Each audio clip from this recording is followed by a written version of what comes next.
Hello and welcome to Crux Investor. We caught up with Anthony Moreau today, CEO at newly formed American Eagle Gold, a TSX-V company hunting for gold down in Nevada. Their project is down on the Cortez Trend. We talk about what they're going to do with their money this year. And as a newly formed company, what are the deliverables that investors should be looking for? If you want our thoughts and opinions on that, the company, Anthony himself, you can find that at cruxinvestor.com/club, where you can also find detailed company reports and analysis. There's commentary from experts from around the world on a variety of companies and commodities. We've got training courses on there, and we do summaries of all the interviews that we do just to save you some time, because we know you're busy people. But most excitingly of all, we've got a wonderful, thriving community of investors sharing their thoughts and ideas with each other without any judgment or trolling or abuse. And if that sounds nice to you, and I hope it does, because it's a wonderful, friendly environment, come and join them at cruxinvestor.com/club. And we'd love your feedback too. So do give us a like, leave your thoughts below. And if you want to see precisely what we talked about with Anthony today, do take a look in the description below. Anthony, how are you doing, sir? Hey, Matt, thanks for having me.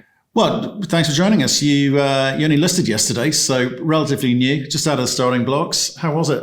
It was a good day. We started trading. We had low volume, but with the marketing and the activity we're going to have and some news flow, we expect a lot more people to know about the story moving forward and get some buying behind us. I think we have a great story and a great team.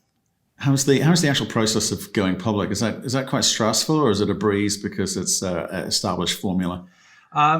I would say it's stressful, but we have a great team, good lawyers, good people in charge at the org group. It's more of a long process, but considering we're in the middle of COVID, and I think we did pretty well. Cool. Okay. Yeah, I think that's worth pointing out to people. You are part of org group, and we've had a few of the companies from org group on here. So looking forward to hearing the newest one out of the block. Before we do that though, can you give me a 1-minute summary of the company for people, well, everyone who's new to this story, and I'll pick it up from there. Yeah, really, our company's called American Eagle Gold. We're focused on assets in the Great Basin, specifically Nevada. Our main asset, the Golden Trend, is located on the Cortez Trend. It's very unique because it's attached to Nevada gold mines, world-class Cortez JV. We're 5 kilometers southwest of Gold Rush, which is the next great mine to come online in the last 20 years. You're looking at 15 million ounces plus 10 grams per ton. We're attached to Nevada Gold Mines property. But the biggest thing as well, we don't just have the property, we have the people. We have the person in charge that actually led the team that made that Gold Rush discovery. So we have the expert that can put his work together to hopefully make the next great discovery in the area. Cool. Okay. Well, tell me a little bit about you. What's your background? Why are you in charge of this? So my name is Anthony Moreau. I worked at IAMGOLD for 10 years, worked in a bunch of different areas, investor relations, operations, business development, innovation. I have my CFA. I love that company, but the reason why I left IAMGOLD is I wanted to join a company with a lot of upside, and I really did believe in this property. And, people always ask me, what experience do you have in the junior market? It's kind of tongue in cheek, but I think it almost comes as a plus that I haven't had the last 10, 20 years experience in the junior mining market. I've had a lot of experience losing money in the industry. I know what they do wrong. There's no financial discipline. I learned a lot about financial discipline about IAMGOLD. They always had a great balance sheet. You always have to make sure you have cash on hand. And the other thing from investing before, I always want to have news flow out there. I want to keep our investors knowing what is going on at our company. And we always want to have news flow at least once a week. We want people to be part of the story. Okay, so tell me a little bit more about the rest of the team then. So Steve Stewart, he runs the org group, Toronto-based company that overlooks 4 or 5 different publicly traded companies, 5 now with American Eagle Gold. The most important person as well is Mark Bradley. Mark Bradley, VPX for Barrick for a long time. Again, led the Cortez team that made that Gold Rush discovery right next door. Okay, so seriously, we've spoken to Stephen a few times. Is he hands-off, hands-on? Are you running this company, or is he? I'm running the show. He's providing oversight. We're working together. Okay, well, let's go back to the geology side of things. So what made you leave IAM? That must have been a fairly cushy number. So what's so special about this project? Well, quite frankly, big systems hang out with big systems. You could join a company and have 1 million ounces, probably been owned by someone else, and it's been drilled a lot. What I liked about this was the upside. This deposit, it has the potential to be 5-10 million ounces. It's a Carlin type deposit. It's in the land of elephants. And what I liked about it is this deposit, if we find something, it's going to be successful, whether it's $1,000 gold or $2,000 gold. So if we have the right person in line and we can make a discovery, we can really be proactive and really make money for our shareholders. Well, tell me about that. People throw that line around a lot. Oh, it's Carlin style. So you've got this Cortez. What do you know about it? What gives you the confidence about the scale of what it has, what you've got in front of you? If you look at where Golden Trend is, there's a lot of confusion. There's a lot of different trends. You got Carlin Trend, you got the Battle Mountain Trend, you got the Cortez Trend within the Battle Mountain Trend, Matt. What is a Cortez Trend? What's a Battle Mountain Trend? Battle Mountain Trend is Los Angeles. Cortez Trend is Beverly Hills. Well, Beverly Hills is where you want to be. Why? Matt, why not? Since 1996, it averaged 1 million ounces produced per year there. You have 3 world-class discoveries. Cortez Trend's only been around half the time that Carlin Trend's been there. And then you have Pipeline, 50 million ounces there. You got Cortez Hills, 20 million ounces. Then you got Gold Rush, 15 million ounces again. All moving south, all world-class discoveries, all been discovered recently. Everywhere you put drills in the ground, they discover gold. And then Golden Trend is just along that trend. If you had a locomotive moving south, it would collide right with our property. Okay. How were you able to go and raise money? What did people buy into? Let's face it, you raised money. When did you raise the money? Raised money in January. January 2021. Okay, so it's a reasonably good gold environment then for you. So was it just a case of it was a good gold environment, so it was easy to raise money, or was it something that you said about the assets that you're looking at? A lot of it was raised on the back of the Ore Group. The Ore Group had a very success for 2020. You make people money; they want to invest in other stories, and also look, like I mentioned earlier, you can have a story where you have a current resource, or you have a virgin land that's next to Nevada gold mines, where you have an opportunity to make a very large world-class discovery. If this already had a resource on it, it probably wouldn't be available. Right. Okay. Well, let's talk about what you are going to do with the money. How are you allocating it? So we have $3.6 million right now. We're spending time and effort and money doing the proper front end exploration, MT surveys, seismic surveys. You got to understand the structures. It's expensive to drill in Nevada. We want to make sure that investment goes in the ground properly. So we're putting the proper front end work. We're doing permitting starting now. We're looking to start turning the drills in September. Right. Okay. And so you're out of the gate yesterday. So what's the market cap currently? Market cap's approximately $11 million. $11 million. Okay. So people are attributing value to this thing. How do you grow that? Well, you got to come out with some news flow. I think once we get our permitting in place and we're announcing that exact time when our drills are going to go to the ground, I think people are going to get really excited about it. We want to get marketing. We want to get people to understand the story, understand the upside, and get people to buying. Your shares going up is just a factor of more people buying than selling. Right. So, but again, so coming back to that whole thing, is like with the money that you're going to be spending on this thing, what are the deliverables that people should be looking out for? What's your expectation of what you're going to be coming back with? Because headlines for headlines' sake is obviously, well, sometimes in a momentum market that works, but it's busy out. There's a lot of white noise. So how do you stand out?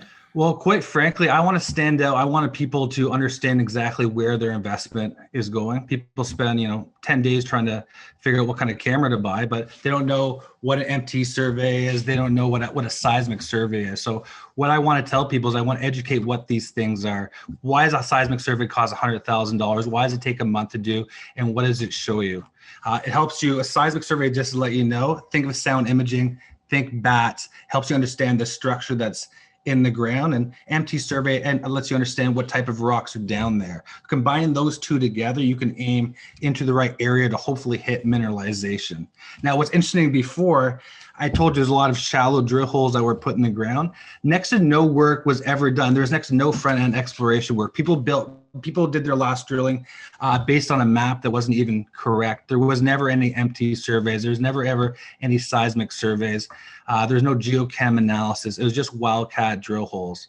In the last 10 years since Gold Rush was discovered, there's been a lot more understanding of what these deep undercover Carlin type deposits are. There's very few people that really do understand them. I believe that we do have the right guy that does understand these deposits. And quite frankly, he joined our team because he does see the similarities with Gold Rush, why he thinks another giant deposit could be there. Is he full-time? He's full-time, yes he is. Okay. And he's down there in Nevada at the moment, is he? Yeah, he's based in Elko. He's right next door to the mine site. Cool.